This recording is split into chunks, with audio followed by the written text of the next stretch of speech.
నమస్తే. ఆంధ్రప్రదేశ్‌లో ప్రజలు అవస్థలు పడుతున్నారు గడిచిన 4, 5 రోజులుగా. పెట్రోల్, డీజిల్ కోసం ప్రజలు పెట్రోల్ బంకుల దగ్గర క్యూ కడుతున్న దృశ్యాలు చూస్తున్నాం. బంకులో దగ్గర క్యూ కట్టి రైతులు పెట్రోల్ క్యాన్లతో, డీజిల్ క్యాన్లతో అక్కడే గంటల తరబడి గడపడం చూస్తున్నాం.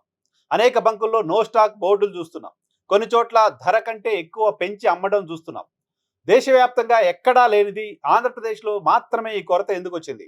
దేశవ్యాప్తంగా ఎక్కడా పెట్రోల్‌కి సంబంధించి ఇబ్బంది లేనిది ఆంధ్రప్రదేశ్‌లో మాత్రమే ఎందుకొచ్చింది? నిజానికి సీజ్ ఫైర్ అమల్లో ఉంది. యుద్ధం సందర్భంగా ఇరాన్, అమెరికా యుద్ధం సందర్భంగా సీజ్ ఫైర్ అమల్లో లేకుండా 2 దేశాలు యుద్ధం చేసుకుంటున్న సమయంలో కూడా భారతదేశంలో డీజిల్, పెట్రోల్ కొరత రాలేదు. గ్యాస్‌కి సంబంధించి అక్కడక్కడ అడపాదడపా చిన్న చిన్న ఇబ్బందులు వచ్చినప్పటికీ పెట్రోల్, డీజిల్‌కి సమస్య రాలేదు. యుద్ధం ఉధృతంగా జరుగుతున్న సందర్భంలో కూడా పెట్రోల్, డీజిల్ కొరత రాలేదు. మరి ఇప్పుడు ఈ కొరత ఎందుకొచ్చింది? పైగా ఈ కొరత వచ్చుంటే మొత్తం దేశానికి రావాలి, ఆంధ్రప్రదేశ్ రాష్ట్రానికి మాత్రమే ఎందుకొచ్చింది? ఆంధ్రప్రదేశ్ రాష్ట్రానికి మాత్రమే ఎందుకొచ్చింది అనే దానిపైన నిన్న, మొన్న, ఈరోజు ఉదయం నుంచి మాట్లాడుకుంటున్న మాట, ఎవరో కృత్రిమంగా సోషల్ మీడియాలో కొన్ని వార్తల్ని స్ప్రెడ్ చేశారు. ఎన్నికల తర్వాత కేంద్ర ప్రభుత్వం పెట్రోల్, డీజిల్ పైన ₹20 పైగా పెంచబోతుంది ఇలాంటి కొన్ని వార్తలు సోషల్ మీడియాలో తిరుగుతూ ఉన్నాయి. ఆ కారణంగా ప్రజలు తమ అవసరాల కంటే మించి పెట్రోల్ తీసుకునే ప్రయత్నం చేస్తున్నారు. ఎప్పుడైనా అవసరం ఉంటే టూ వీలరో, కారో తీసుకెళ్లి దానిలో పెట్రోల్ వేయించుకునే వాళ్ళు, లేదు పెట్రోల్ దొరకదంట, భవిష్యత్తులో రేట్లు పెంచుతారంట అనే భయంతో ముందుగానే ఎంతో కొంత తెచ్చి పెట్టుకుందాం, స్టాక్ పెట్టుకుందాం అనే ఆలోచనతో ప్రజలంతా బంకుల దగ్గర క్యూ కట్టారు కాబట్టి ఈ పరిస్థితి వచ్చింది. ఇలాంటి వార్తలు చూస్తున్నాం. వైఎస్ఆర్ కాంగ్రెస్ పార్టీకి సంబంధించిన నేత సజ్జల రామకృష్ణారెడ్డి కొద్దిసేపటి క్రితం కొన్ని సంచలన ఆరోపణలు ప్రభుత్వం పైన చేశారు.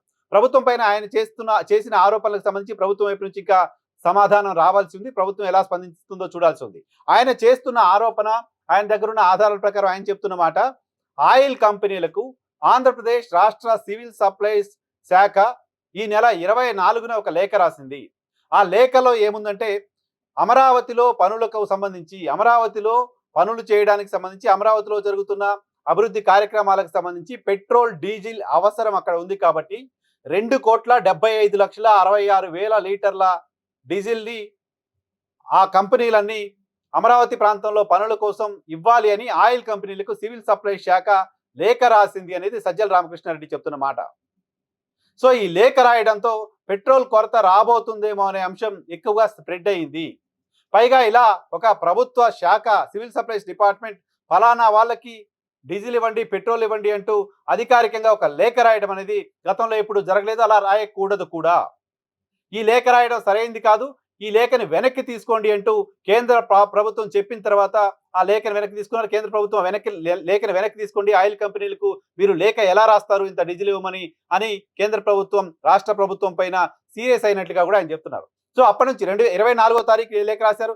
25, 26, 27, 28 ఈరోజు 28వ తారీఖు. ఈ 5 రోజుల నుంచి ఎక్కువగా చూస్తున్నాం ఆంధ్రప్రదేశ్లో ఈ కొరతకు సంబంధించిన వీడియోస్ చూస్తున్నాం.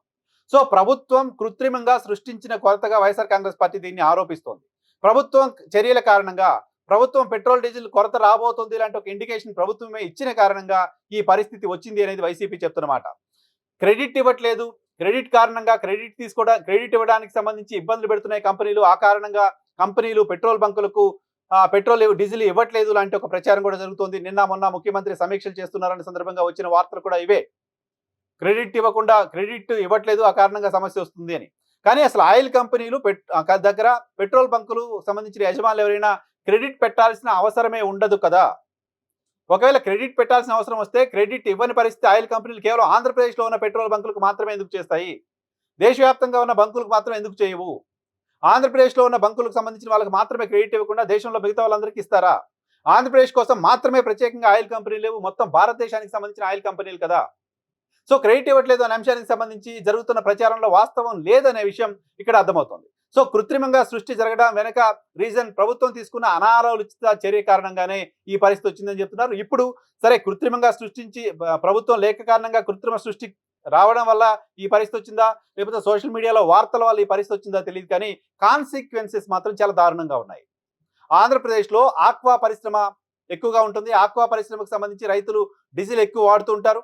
అలాగే ఇప్పుడు వరి సీజన్, వరి పంట చేతికి వచ్చే సమయం, ఈ సమయంలో బోర్ల ద్వారా వ్యవసాయం చేసేవాళ్ళు, ఆయిల్ ఇంజిన్ల ద్వారా వ్యవసాయం చేసేవాళ్ళు, వాళ్ళందరికీ కూడా దాని అవసరం ఎక్కువగా ఉంటుంది.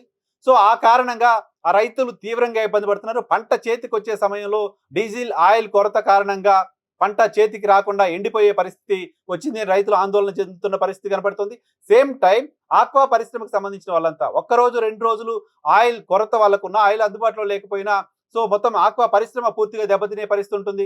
ఆ ఆక్వా ఇండస్ట్రీకి సంబంధించిన చేపలు, రొయ్యలు అవన్నీ కూడా చనిపోయే పరిస్థితి ఉంటుంది. ఆ పరిస్థితికి ప్రభుత్వం తీసుకున్న ఈ నిర్ణయం కారణమవుతుంది లాంటి ఒక ఇంప్రెషన్ బిల్డ్ అవుతుంది. సో ప్రభుత్వం ఈ లేఖ రాయడం వెనక ఉద్దేశం ఏంటి? పర్టికులర్‌గా వాళ్ళకి డీజిల్, పెట్రోల్ ఇవ్వాలనే లేఖ ప్రభుత్వం ఎందుకు రాసింది? లేఖ రాయడం వెనుక రీజన్ ఏంటి? అలా లేఖ రాయడానికి కేంద్ర ప్రభుత్వం తప్పు పట్టిందా లేదా? లేఖ రాయడం ద్వారానే ఈ కృత్రిమ కొరత ఏర్పడిందనే విషయాన్ని ప్రభుత్వం అంగీకరిస్తుందా లేదా?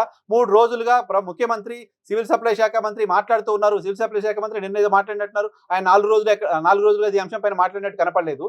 సో వీళ్ళంతా చేస్తున్న సమీక్షల్లో, వీళ్ళంతా చేస్తున్న రివ్యూలో ఈ అంశం చర్చకు కూడా ఎందుకు రాకుండా పోయింది?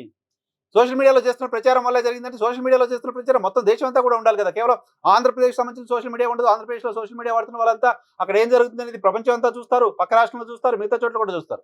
సో దానికి సంబంధించిన ఇంపాక్ట్ మిగతా దగ్గర కూడా ఉండాల్సిన అవసరం ఉంటుంది. అలా కాకుండా ఆంధ్రప్రదేశ్‌లో మాత్రమే సోషల్ మీడియా ఇంపాక్ట్ ఎందుకు ఉంటుంది? ఆంధ్రప్రదేశ్‌లో మాత్రమే ఈ ప్రచారం ఎందుకు ఉంటుంది? అనే దానికి కూడా ప్రభుత్వం ఆన్సర్ చేయాలి. ముఖ్యమంత్రి ప్రభుత్వం వైపు నుంచి జరుగుతున్న చర్చల్లో, సమీక్షల్లో, రివ్యూస్‌లో ఎక్కడా కూడా కేంద్రానికి ఆయిల్ కంపెనీలకు రాష్ట్ర సివిల్ సప్లై శాఖ రాసిన లేఖ అంశం ఎక్కడ ప్రస్తావనకు రాకుండా పోయింది. దీనికి సంబంధించి ప్రభుత్వం ఎలా రెస్పాండ్ అవుతుంది? ప్రభుత్వం ఏం ఆన్సర్ చేస్తుంది? నిజంగానే లేఖ రాసిందా? రాసి ఉంటే ఎందుకు రాయాల్సి వచ్చిందనే దానిపైన ప్రభుత్వం వివరణ ఇవ్వాల్సి ఉంది.